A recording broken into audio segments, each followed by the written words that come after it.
Well, it's time again to talk about social media in the law. And of course, I have to get the experts that can do that. Coyt Johnston joins me this morning. Good morning, Coyt. How are you? I'm doing well, thank you. How are you? Doing fantastic. I mean, in this world of social media, complex as it must be, you must be busy. Yeah, we stay pretty busy. And you are a litigator, business litigator. What would be the difference between that and an attorney that would deal with situations such as divorce and stuff? Well, the content of what you're doing, instead of a divorce, is really between two people. Obviously, they're married. You get hired by one side, and you're both kind of dealing with the same issue.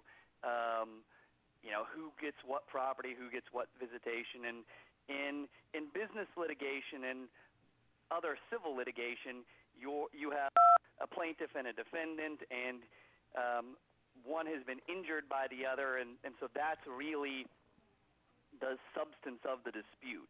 Well, we're up in the Northeast, but you're down there in Dallas, and I believe from what I've read that you, with the namesake of a well-known and revered legal legend, no? Yeah, I've been accused of that a time or two. And the website, if you want some more information and you want to visit Coyt's, www.johnstonobey.com, which will go out, JOHNSTONTOBEY.com. Did I get that correct? You did. All right. Well, look, when I look at your picture there, you don't even look like you're over 18. I mean, are you sure you passed the bar? That's something I've dealt with my whole life, and I've been told so many times, oh, someday you're gonna appreciate that. I'm still waiting for that day to come. Yeah, you still get carded, I'm sure. Oh, you know what? I have been. I turn 40 in December. Come on. The police officers used to follow me home when I was 16 years old. Oh. Wanted to go knock on my parents' door saying, hey, what's your 13-year-old doing driving? Oh, yeah, sure. You look very young. All right, let's talk a little bit about what today, besides what we used to have in the days of old, of people having issues and maybe dealing with a divorce or something like that. We've got this intangible sidebar that's come into play, and it's called social media. And we've learned over the years, as you know, as an attorney, that tweeting and writing emails are legal documents, and people aren't really too careful about what they write today. Yeah, I think that's right. And really, as we live more and more of our lives in this digital world, discovery becomes a real issue, and there's just a lot more of it to go through. The substance of what is discoverable, what you can get from the other side in a lawsuit, hasn't really changed. It's really the form and the location of that information, and frankly, it's the abundance of the information. In the real world, there's not a recording of everything you do and say. But in the digital world, there are footprints. And just as when people may say things verbally to another person, maybe under being angry or something like that, that comes and goes through an air and maybe an apology after. But over here, you can write something, which I'm asking you, does that become fair game in court? I mean, even if it was just a spur-of-the-moment text that was thrown out because somebody was upset? And the answer to that is absolutely. And the thing to remember is that even the thing you said was discoverable, was fair game to go and prove, hey, you said this, didn't you? The difference is that now with everything being recorded in black and white, there's a text message that here are the words you used. Now it's much easier for that to be taken out of context, and there's so much of it that it's more powerful. Someone saying, well, I think I said something like this at one time that I was mad, but I apologize for it, doesn't have nearly the kind of impact that showing a jury a piece of paper that says whatever the angry words were. Mm-hmm. Coyt Johnston joins us. The website's www.johnstontoobey.com, JOHNSTONTOBEY. Well, I mean, even when we're talking with somebody today, we have some privacy. But when we go to this type of way of communicating, which would be texting, tweeting, emails, and the such, text electronically, where's the privacy line? It's really the same. The privacy that you have if you're just talking to your buddy is the same privacy you have when you text your buddy. That privacy extends as far as your buddy doesn't tell anybody else what you said. But in a lawsuit, I can call your buddy, and if you're a party to the lawsuit, I can call your buddy and say, hey, what did he say to you, this day at the bar? And he has to tell me. Now, there are obviously exceptions to that. Things that you tell your spouse, there's a spousal privilege for. Things that you tell your lawyer, there's an attorney-client privilege for. So obviously, all communications aren't fair game, but the normal ones where you think, hey, this is private because I'm only telling one person and I trust this person, well, that's not really private. At least not in the legal context. And it can be used if needed in a Certainly. court of law. Huh? What about employees today? I'm sorry? What about employees today? They have rights to, and I know many of them go and visit many of the employers' social media sites and stuff like that there. So as an employee, what rights do you have to anything social media-wise that you do on the job? Well, and that's an interesting area of the law that's developing, and a lot of what your rights are get defined in your employment contracts and your company policies.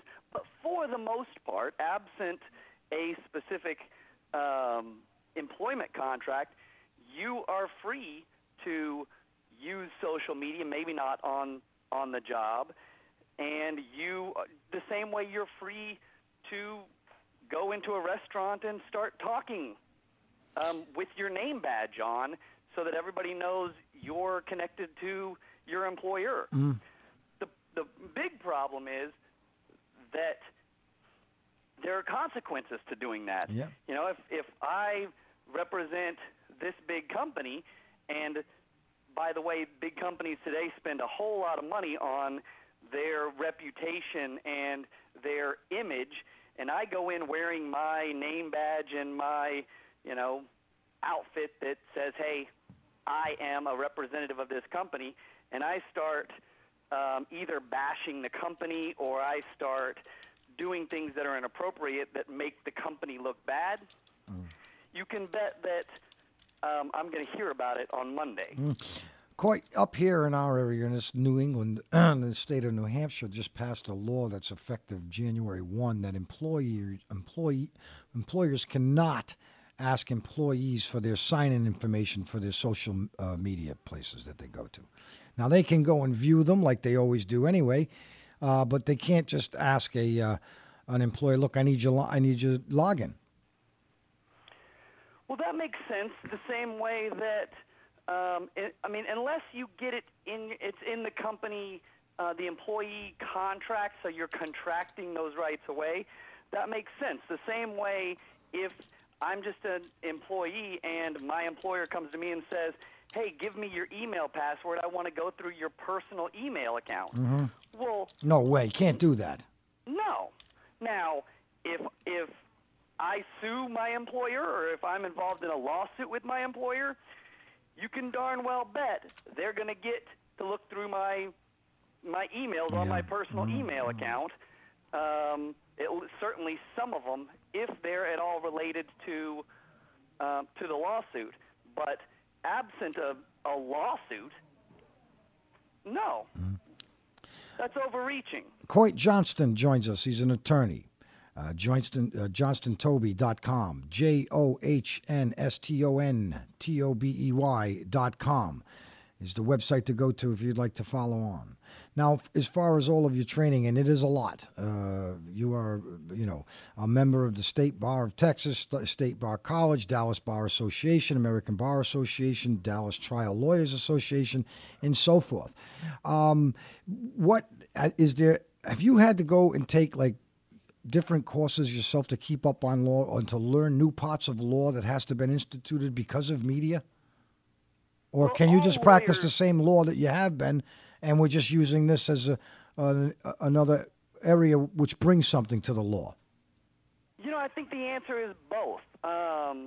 Everybody, takes CLE and just as society evolves in the digital world, social media and technology is permeating everybody's practice. But there's also areas of the law that are growing out, specifically out of the digital world. Sure. One of the things that I'm seeing that I think is just a really interesting and exploding area is with all these online reviews, the Angie's List or whatever these different online review sites. Well, there are companies out there that are hiring marketing professionals to go on and pretend to be customers and posting all these positive reviews. Nice. Well, obviously, if you're the competitor, that's a big problem. Or if you're a future consumer and you're going on and, this is the company I should deal with because they have all these ex-customers that are happy, that's a huge problem. Yeah, trying to catch them and find them, well, that's the hard part. That is definitely the hard part. But you right. just enlightened quite a few people out there that might that just snuck by them when it comes to reviews of product and stuff. So very interesting on that. And I would believe, as you would believe, doesn't take too much to realize that this is going to become even bigger in the future. Is basically social media in the law. Because it's all going to be about that. I'm sure the kids that are going to law school today are learning things that you're having to learn now. That's just part of the, criteria for them to get their bar. No, I think that's absolutely true. And the other really interesting thing that the internet does, that the digital world does, is it gives, people create aliases. And so the same way with all this cyberbullying, people act differently when they get to be anonymous. They are doing things thinking they are anonymous, and that is the real challenge. Is then you have to go behind that and find out, okay, who was this? What's their IP address? How do I link this back to this person? Mm-hmm. Yeah, well, many people don't. Come on, how many people hide behind a computer screen? All the time. Yeah, well. That's right. Well, I'm sure that there's got to be some crazy stories you've been through with this whole social media and the law thing. I'd love to hear just one of them. Well, I think the craziest thing that I'm involved with right now is exactly what we talked about. Is a personal injury law firm in Dallas that posted a negative review of another personal injury firm and paid quite a bit of money for someone else to post a whole bunch of positive reviews. Mm-hmm. And we're in the middle of dealing with that exact issue right now. Yeah, and there's probably plenty of them that are making some money on the side. You'd never know who these people are. They probably haven't even tried the product out before, do you know? I think that's right. Oh, that's a shame. Well, listen, I want to thank you for your time here early, Coyt Johnston. You can go to the website, johnstontoby.com, for more information. And, of course, he's available to speak and teach you about social media and the law. And one of the biggest things is that we didn't get much to today. If I had more time, I would, is use of social media in business. Who doesn't use social media with business today? Isn't LinkedIn is all about that. Everybody's all about that, and for good reason. If you think about the last Super Bowl, companies paid millions and millions of dollars to get a 30-second message to, I can't remember what the exact number is, but like 8 million people or whatever the ratings were. Well, Facebook has over 1 billion users. So what's the value to get a message to 1 billion people? Hey, it's a lot. Listen, if the advertising at the Super Bowl worked for that type of money, then Radio Shack wouldn't be about ready to close its doors now, would it? Well, people still have to follow it. That's true. It's not just, but from the marketing side, it's all about how many people can you get your brand in front of, and social media is a very inexpensive way to get some message to a lot of people. All right. Well, I want to thank you for your time early this morning. Hopefully we'll speak again, okay? Thank you very much. All right. Coyt Johnston, attorney, CBS Radio.